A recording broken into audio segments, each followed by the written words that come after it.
the mandate. You know, we are supposed, teachers are crying, the interns, they are crying. They need 18 billion for them to be able to be confirmed. You can see now teachers are planning for another strike because there was a CBA. They were supposed to be given promotions and given a salary rise. So all these things requires that we have a finance bill, a finance act that supports. But we are living in a society where the court can sit 1.5 years down the line, they invalidate an act that has been running for 1.5 years. And the other one has, due to the pressure from other quarters, it has been withdrawn. Now, we are living in a situation whereby we don't even know whether we are supposed to be living. So, we need a proper discussion that we have a country to run. We have all these debts that we have to pay. How much can our economy be able to generate so that we pass a finance bill that is consultative, that all of us have agreed as a country, this is the way to go. I can tell you, Chacha, even if you appoint Jesus today, without the necessary support, without the necessary finances to implement the agenda of government, you don't implement agenda of government fueled by air. So you implement agenda of government fueled by the revenue and the taxes that have been generated by Kenya. So let us not live in a situation whereby you tell the government you cannot pass finance bill, the other finance bill you have invalidated, we don't even know which one we are supposed to be using. We for the first time in history, we passed a budget and immediately we had to pass another supplementary before even we execute the budget because of failure of the withdrawal of the finance bill 2024 for sure. And now the one that we were basing on, the court has also said it is invalid after it has been used. Then now you wonder which one are you supposed to use. So let us have a discussion whether we want to run a country or we want to destroy this country. And we cannot allow some few people sitting in hotels being funded by NGOs and being supported by the powers that be, both inside and outside, to cripple the government system. I'm saying we have to have a discussion, and I'm calling upon, as soon as Honorable Mbadi assumes office, I'm calling upon him to table the new finance bill. Let us discuss, let us go to public participation, let us have a finance bill that we can be able to execute this country. We cannot leave it to civil society like Professor Fred to make up so important in running a country, and then they say now to their bodies the sorrows of the Ford Foundation that they have achieved what they wanted to achieve. No, we cannot run a country like that. We have to tell ourselves we need a finance bill now. Let us discuss. Let us have a finance bill so that we can implement the agenda of government. You've revoked the name of Jesus, a controversial statement there that even Jesus needs money to run this country. I'm not sure whether you also gave him money to bring rains when you prayed. And now to Josephine, you know, on the performance of these, especially the 4 ODM officials that are now joining government, do you feel within 3 years they'll be able to deliver? First of all, change their mindset from not believing in this government to now delivering the same mandate? First of all, I'd like to apologize because I will rephrase your question. They are no longer part of ODM. Now they have resigned there. Yes. So I'd like to talk about all CS nominees as a whole and whether all of them will be able to perform, because as a party-less Gen Z, we do not, I do not, succumb to all those political. I want to talk about all of them. Kindiki, Murkomen, all of these people. And I think Mheshimiwa has brought out a real point, and I'd like to bring out another one. And it was brought up by my MP on the county hall. That is Kimani Ichung'wah, that's my MP. And he brought out something on cartels when he was, vetting the agriculture CS nominee, saying, how will you combat cartels when they give you billions and they are billionaires and you won't get comfortable? So 1 is cartels and 2 is revenue, and within revenue we talk about policies and what have you. I think, as I said when I began this, we're looking at the wrong picture. We're focusing on the things that should not be focused on. Fine. let's say, for example, all these people get to government and they get into their respective CS positions. All of them are approved, including the one I rated so poorly, Wycliffe Oparanya. How do we know that they are able to combat cartelism? You know, we are focusing on who is at the table when probably they're invisible hands that push these people just to put signs, signatures on papers that they have already formed policies on.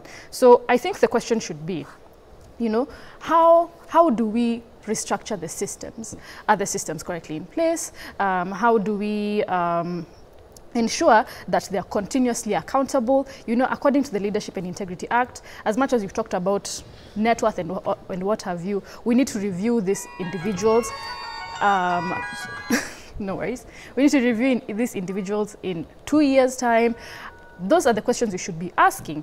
Therefore, I feel like even the papers, they are talking about the wrong things. I feel like even the papers should be here talking about MPOX, why are we not talking about things that actually matter to the country?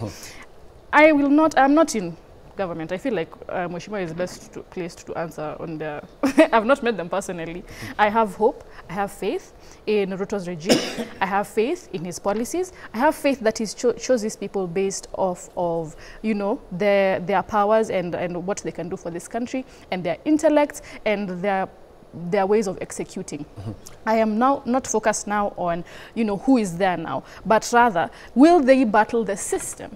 And I have faith in these people, rather unless Mheshimiwa has inside information that he wants to give K24 an exclusive to. But I feel like these people are the best position to drive the country forward. Let's see also what Kenyans are saying. That is our social media platforms at K24TV, at Joel Church, and as well on our SMS and WhatsApp numbers on the bottom of your screens. Even as we ask, was the exercise this time any different from before? Let's see, Jack saying, the poor don't respect themselves. With 1,000 or less, they fought what was to help them. Let them endure. Jackson Namkare, the message is very clear. Never betray your soul and the people you serve. It doesn't matter the price. Once you start dining with politicians, you are done.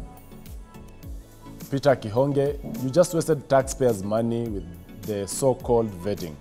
Approve all of them. Tutapatana mbele. We'll fix this nation slowly by slowly in a constitutional way. D. Anyona, bado hamjapata akili? Basically asking, you haven't gotten sense yet. After protests against bad governance and rejection of finance bill 2023-2024, see power and money corrupts. Don't think you'll get away with oppressing your employers, that is Kenyans. Boniface Mwangi, they're proceeding with vetting of cabinet secretaries to psychologically manipulate you and I into a belief that everything is back to normal. But they will fail. We will never stand them anymore. Those are just some of the feedback that are streaming in this morning. Keep sending them. Now to Prof. You know, does the vetting now satisfy the needs of the population that demands for change? Yeah. First of all, I would like to say that the format of the vetting does not help, because somebody can answer the way they want and still get away with it. And that's why I told you I liked how Joho tackled it, because he did not go much to start looking at, let me defend this. Joho just said, this is my personal story. You like me or not, this is who I am. And because this is who I am, this has inspired so many people. And I believe that Joho added a lot of value to that interview than even the interviewers themselves. But let me just say this one. What Gen Zs have done to William Ruto, like now in England, we are having what is called the open window, where you can buy the player you want. Before the open window closes, you can be able to select whom you think can help you win the Premier League. You can see Arsenal trying to buy, Chelsea, Manchester City, everyone is trying to buy a player they think can win. And I think William Ruto had a chance that actually still has a chance that many presidents don't have. I think only Kibaki had a chance to dissolve the entire cabinet, but that was very unique circumstances. Uhuru never had a chance to dissolve the whole cabinet. He had a chance to dissolve the cabinet, so it's upon him. And I want to tell this clearly. The president went to campaign asking for votes from Kenya Kwanza. And he is going to answer this when he faces voters next time that opportunity comes to. So in this matter, we should not be much focusing on whom he has appointed. Let's focus on him, because he has made a decision. He had a manifesto. He has to implement it. Kenyans will ask him as per the promises he has made, not that whether he appointed Joho or he appointed Badi. Kenyans really won't care about that. The second thing I want to say here is that if you look at now the ODM people coming to government, the manifesto for ODM, they were having their own manifesto. Kenya Kwanza had a manifesto. Would Raila and Ruto not talk about merging these manifestos so that we can see whether there's any value, if you like, the thinking behind it? Because you could say that the people who did the manifesto for Azimio also had a thinking.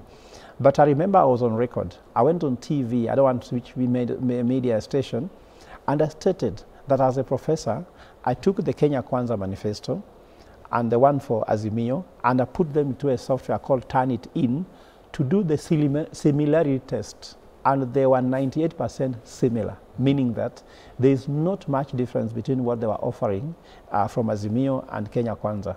What mattered was that whom could you trust between the two administrations to implement it? So the question is, by Raila giving William Ruto some people from his party, has he given the people who could have helped implement? But look, in Raila's own party, he had nominated Joho to be Minister for Lands and nominated Oparanya to be in the one of Treasury. So now this time he gives William Ruto Mbadi. Has he not given Ruto his best? Maybe he could have given Ruto, take Oparanya as Treasury, but do not take Mbadi Treasury. So you could see that Mbadi was not even allowed by ODM to get ODM ticket to become governor of Homa Bay. And he was the chairperson of ODM. So for me, what I'm asking here is that the main question that Kenya should focus on, the president is the one making a decision. Appointment of cabinet is an executive order that needs to be made. Let us evaluate the president, not evaluate the people, because I don't want things where people think that there are some people who can perform. I can't sit here as a Professor Fred Ogola and tell you that Joho will fail, because I've never run a Ministry of Mining and Blue Economy. Joho was able to run the county of Mombasa. Question should be, how much did he deliver in Mombasa that he can now bring to the cabinet? Mbadi has been chair of ODM. What governance, democracy has he brought in ODM that he actually can bring into the cabinet position he's having? So let us look at William Ruto as the person who has appointed these people, and then ask him, is this the team which will score? And I want to tell you here on record, let me finish. I believe that the issue is more of William Ruto, whether he will allow the cabinet to work and deliver for him, or he will be calling them and keeping them remote control so that they only do what he wants. And that's what has happened in the previous time. Because I can tell you, for the 2 years William Ruto reigned the government of Kenya Kwanza, he has delivered nothing. And if he continues the same way, he will still have a good team and deliver nothing. Because we have seen coaches being sacked, and then another coach comes in with the same players and they win the cup. Honorable Kiplagat, even as we wind up, you know, whatever President William Ruto is doing so far, is it meeting the demand of the population that demands for change? And also the pact, you know, with Raila Odinga. There is a planned Nane demos by the Gen Zs. Do you believe this time round it will not be as strong as it was then, because now Raila is on board? Okay. First, as I said before, this Gen Z organized demonstrations, if you build back the mask, you will know the owners. And I think the government... Do you know the owners? Of course, you and me know the owners. I don't know the owners. Who are the owners? Okay, I'll tell you in camera. So, having known the owners, then I think the government is moving with speed to make sure they address the insurgency on that front. And soon you will see some heads rolling, and the organizers and the funders, as it may. DP Gachagua is being targeted. Could he be part of that? Now, where's the name for the deputy president come from? His allies have been grilled by the DCI, more than 8 so far. Whoever has been grilled, there is reasons to believe that they did something. So it's possible Gachagua will be behind it? No, I'm saying the investigating authorities are doing their best to make sure that we build back the mask, and soon it will be known who are the planners, who are the executors, and who are the collaborators. So that one we leave it to, I'm not competent enough to be able to discuss it here, and my pay grade doesn't allow me to discuss some my senior party leaders. So, but what I'm saying is, it will be revealed. Secondly, let us give time government to work. You know, Chacha, sometimes as Kenyans, it is only 20 months since President Ruto took over the reins of this republic. So with the new cabinet we again, cannot say, it's only we cannot say 2 years since the new cabinet took over. Out of that 20 months, 6 months were used to compose the cabinet and the principal secretaries. 40, you cannot say President Ruto, all the evils that Prof is imagining has been created by only one man. Thank you, Honorable these are these are systematic issues. Since independence, we have been accumulating, and it is snowballing. The only thing is that instead of putting all of them to one person, let us be sober.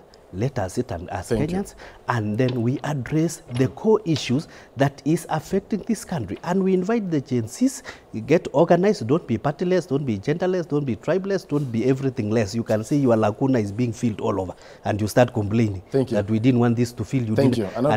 But also we invite Prof and his appendages, all of them, come to the table. This is our country. This is the only country we have. Let us discuss so that we can be able to move forward, so we can be able to bring another finance bill, and we can be able to run this country and appreciate that we have a monumental problem that we need to sort. And not to Josephine, do you feel the political class have so far learned a lesson or not? In 30 seconds, as we end up also on the planned 99 demos, in 30 seconds or less. Yes, absolutely. I feel like the political class has garnered a thing or two, and they have received a golden opportunity to change things in a manner that has never been changed before. I would like to tell them as well, I know it can be frustrating to deal with what he calls everything less demonstration, but you know, there's a rage that has been pent up with us for years and years. I mean, we were brought up with the Kibaki era, and the Kibaki era, we had a lot of utility, it was great. And then when the Uhuru era came, a lot of our parents are frustrated and what have you. We were powerless. We didn't have anything we could change. But now that we are here, we feel like the power has been brought back to us. I know it can be frustrating to deal with a raging crowd, but they have the golden opportunity to change Kenya in a way the whole of Africa will kneel down and face the wall when they think about what Kenya has done. I think you can see what's happening in Nigeria. So I feel like the political class and His Excellency, you're doing a great job. I mean, the journey of 1,000 miles starts with first step, but do not be discouraged by the fact that Kenyans are raging all over and it's very passionate. Just keep on doing what the Kenyans are asking, and I feel like this regime will be successful. Thank you. Prof. Ogol, in 30 seconds or less, your final remarks. I think the problem that the country has at the moment is more economic than political, so solving it politically is not helping much. And I want to say that the political has not learned, because they have just given the wrong prescription to a problem which is really genuine, because even if they do that, it will happen. You know, you cannot stop diarrhea by putting a sellotape on the exit. It will just still explode. So according to me, the prescription is wrong, the diagnostic is wrong, and it will not work. And I can tell you, people will be on the seat on 88899. The president will wake up and smell the coffee. And I think that if the president was honest, he has to listen to Kenyans. Listening does not mean sitting there and rubbishing what they are doing. What he has said in Mombasa, when he was in Mombasa after that, shows clearly that he is not with the Kenyans. Well, thank you so much. Listening is a skill of leadership. The time he's asking for, no one has removed him from office, so he still has the time. Well, thank you so much. Is he using the time well? We're completely out of time. Prof. Fred Ogola, he's an economic and governance expert. Also, Josephine Wanjiru, a youth and gender activist, and also Honorable David Kiplagat, Member of Parliament. So he was all those who have created time to be with me this morning. Thank you so much. This is New Dawn. My name is Joel Chasha. Up next is Youth Pulse. We unveil a new show that is hosted by Remy Majala. Wait for that right after the show commercial break. I'll be back here to bring her on board.